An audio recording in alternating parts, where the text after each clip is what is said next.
இருக்கிறோம். அதற்கான தகுதியை தேவன் நமக்கு கொடுத்தார்.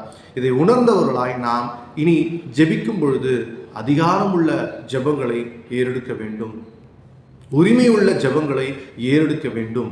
அவர் நமக்கு கொடுத்துள்ள அவருடைய அதிகாரத்தை கொண்டு பிசாசை விரட்ட வேண்டும், நோய்களை விரட்ட வேண்டும், சுகவீனர்களை சுகப்படுத்த வேண்டும். இயேசு கிறிஸ்துவினிடத்தில் யார் சென்றாலும் அவர்களுக்கு அவர் வாண்டடா சுகத்தை கொடுக்கிறார். 100க்கு அதிபதி சொல்றான், என்னுடைய வேலையால் சுகவீனமா இருக்கிறான்னு சொல்லி. தேவன் நான் சுகப்படுத்துகிறேன்றார். அவரிடத்துல எப்ப யார் போனாலும் சுகம்தான். அவருடைய வீட்டில் அவர் போதிச்சு கொண்டிருக்கும் பொழுது கூட்டம் மிகுதினால அவரிடத்துல செல்ல முடியாம 4 பேர் அவருடைய ஃப்ரெண்டை தூக்கிட்டு கூரையை பிரித்து உள்ளே இறக்குறாங்க. என்ன விசுவாசம் அப்படின்னா, அவருடைய பாதத்திற்கு கொண்டு போய் சேர்த்துட்டாலே சுகம் உண்டு. எனவே அந்த திமிர்வாதக்காரன் எழுந்து நடக்க ஆரம்பிக்கிறான் இயேசு கிறிஸ்துவின் நாமத்தினால.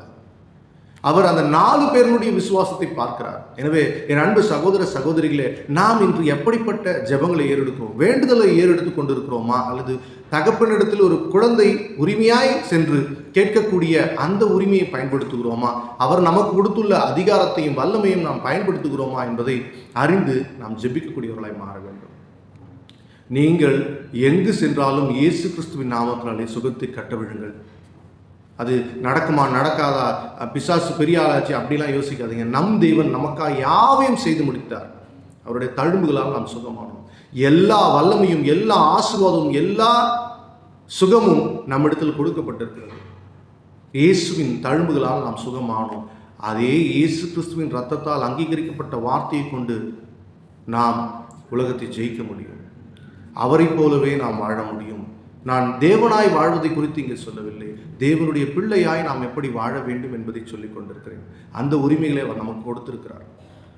எனவே இந்த நாளிலே இந்த சத்தியத்தை அறிந்து கொண்டு இனியும் வேண்டுதல் செய்து கொண்டில்லாமல் இயேசு கிறிஸ்துவின் நாமத்தினாலே ஆணையிட, அதிகாரம் செலுத்த, கட்டளையிட, சுகத்தை கட்டளையிட நமக்கு அதிகாரம் உண்டு. சர்ப்பங்களை மிதிக்க, தேள்களை நசுக்க நமக்கு அதிகாரம் உண்டு. பரலோகத்தின் திறவுகோலை நம்மிடத்தில் கொடுத்திருக்கிறார். அதை நாம் பயன்படுத்தி தீமையை வேறறுப்போம். பிசாசினுடைய நரகத்தை சூறையாடுவோம்.